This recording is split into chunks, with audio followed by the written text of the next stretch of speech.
Movie शुरू होती है तो हमें ये सीन दिखाया जाता है कि समुंदर से कुछ अजीबोगरीब क्रिएचर्स निकलकर शहर की तरफ बढ़ रहे हैं और उन्हें पैरासाइट्स का नाम दिया गया है। फिर हम एक आदमी को देखते हैं जो कि अपने कमरे में सोया होता है और उनमें से एक पैरासाइट रेंगता रेंगता उसके कान के अंदर चला जाता है। वो आदमी बहुत तड़पता है और उसके बाद फिर से नॉर्मल होकर सो जाता है। अब हमें एक लड़का दिखाया जाता है जिसका नाम शिनची था। वो रात को अपने कमरे में हेडफोन्स लगाकर गाने सुन रहा होता है। वो पैरासाइट उसके कान में घुसने की कोशिश करता है लेकिन उसे घुसा ही नहीं जाता। अब वो उसके नाक के पास चला जाता है। शिनची को खारिश होती है तो वो समझता है कि वो कीड़ा है, तो वो उसे पकड़कर दूर फेंक देता है। वो उसको मारने के लिए आगे बढ़ता है लेकिन तभी वो पैरासाइट उसके हाथ पर काट कर उसके हाथ के अंदर चला जाता है। तभी उसकी मॉम भी वहां पर आ जाती है तो वो उनसे कहता है कि देखें, मेरे हाथ में कुछ चला गया है। और जब उसकी मॉम उसका हाथ देखती है तो वो बिल्कुल ठीक होता है। अब अगली सुबह हमें दिखाया जाता है कि शिनची नाश्ते की टेबल पर बैठा होता है तो उसे अपने हाथ में बहुत अजीब फील होता है।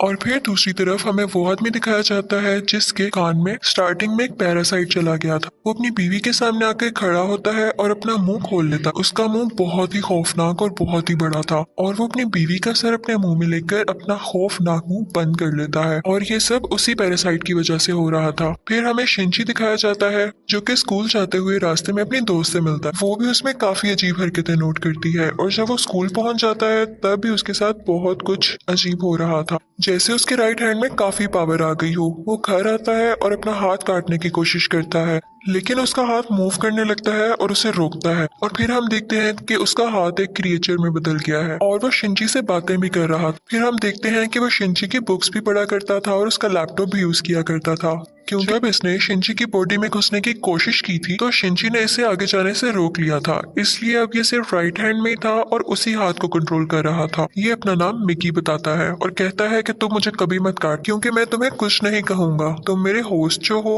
अब हम देखते हैं कि शिनची और मिकी में दोस्ती होने लगी थी लेकिन बाकी सब लोग जिनको पैरासाइट्स ने इन्फेक्ट किया था वो पूरे शहर में बहुत तबाही मचा रहे थे और इंसानों को मारकर खा रहे थे। दूसरी तरफ मिगी शिनची को खींचकर एक रेस्टोरेंट की तरफ ले जाता है। वहां पर भी बहुत सारे इन्फेक्टेड लोग यानी पैरासाइट्स इंसानों का गोश्त खा रहे थे। वो शिनची को देखते हैं तो उन्हें लगता है कि ये भी इन्फेक्टेड है और उससे भी वो गोश्त देते हैं। लेकिन जब उन्हें पता चलता है कि ये पूरी तरह से तो इन्फेक्ट नहीं हुआ बल्कि ये अभी भी इंसान है तो वो उसे ही मारने के लिए आगे बढ़ते हैं। लेकिन मिगी उनको आगे से मारता है और शिनची की जान बचा लेता है क्योंकि अगर शिनची मर जाता तो वो खुद भी मर जाता और ये उसने अपने फायदे के लिए किया था। अब न्यूज आती है कि शहर के लोग मारे जा रहे हैं और किसी को कुछ समझ नहीं आ रहा कि इन्हें मारने वाला है कौन, क्योंकि पैरासाइट्स अपना ये काम बहुत होशियारी और छुप के कर रहे थे। शिनची मिगी से कहता है कि तुम अपने साथी पैरासाइट्स को क्यों नहीं कहते कि इंसानों को मत खाएं।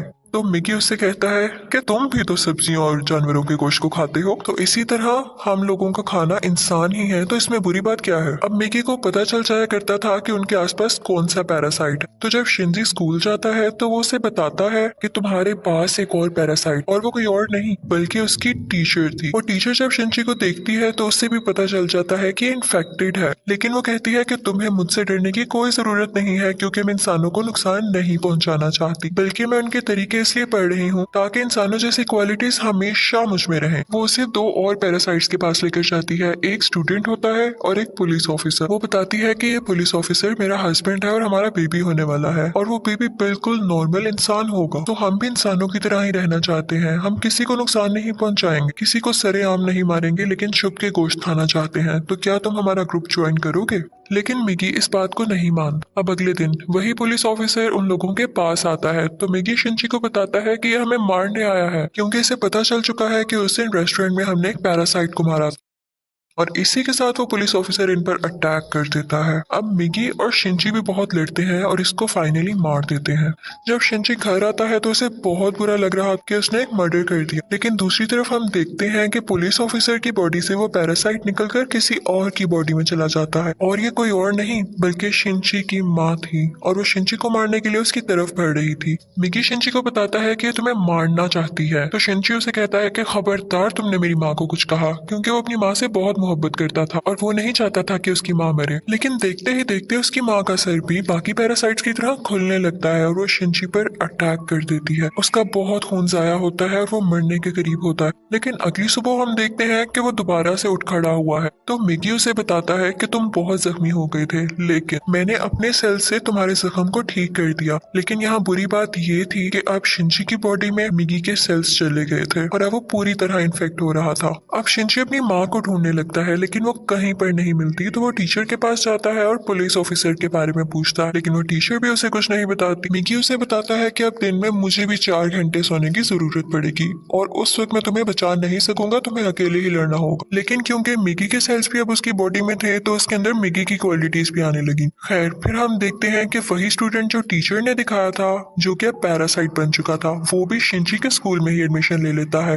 वो शिनची का दोस्त बनने का ड्रामा करता है, लेकिन आहिस्ता आहिस्ता सबको पता चल जाता है कि वो पैरासाइट है और फिर वो स्टूडेंट इन सब को मार देता है। इसके बाद वो शिनची की दोस्त को भी मारने भरता है, लेकिन शिनची अपने दोस्त को उठाकर बिल्डिंग से जंप लगा देता है। अब वो टीचर वहां पर आती है और वो चाहती थी कि स्टूडेंट मर जाए, क्योंकि इसकी वजह से उसका राज भी खुल सकता था। वो वहां पर ब्लास्ट करती है, लेकिन उसे कुछ नहीं होता और फिर पुलिस वहां पर आ जाती है, लेकिन वो पुलिस को भी मार देता है। अब मिगी शिनची को बताता है कि वो बिल्डिंग की छत पर है और शिनची दूसरी बिल्डिंग की छत पर जाकर उसे एरो से मार देता है। और उसके बाद वो टीचर के पास जाता है और उस पुलिस ऑफिसर का एड्रेस पूछता है, जो कि पैरासाइट था, और टीचर अब उसे एड्रेस दे देती है। उस पुलिस ऑफिसर का पैरासाइट अब भी उसकी माँ के अंदर था। लेकिन यहाँ पर मिगी के सोने का टाइम हो जाता है, तो इसका मतलब ये था कि शिनची को यहाँ पर अकेले ही लड़ना था। उस पैरासाइट को खत्म करने के लिए जैसे तैसे करके वो उसकी गर्दन काट देता है, जिसके बाद उसकी माँ और वो पुलिस ऑफिसर दोनों मारे जाते हैं। फिर हम देखते हैं कि शिनची अपनी दोस्त से हॉस्पिटल मिलने जाता है। वो बातें कर रहा होता है कि मैं एक एक करके सब पैरासाइट्स को मार दूंगा, कि तभी हम देखते हैं कि कोई उनकी पिक्चर्स ले रहा है और वो कोई जासूस था। और यहाँ पर ही इस मूवी का पार्ट 1 खत्म हो जाता है।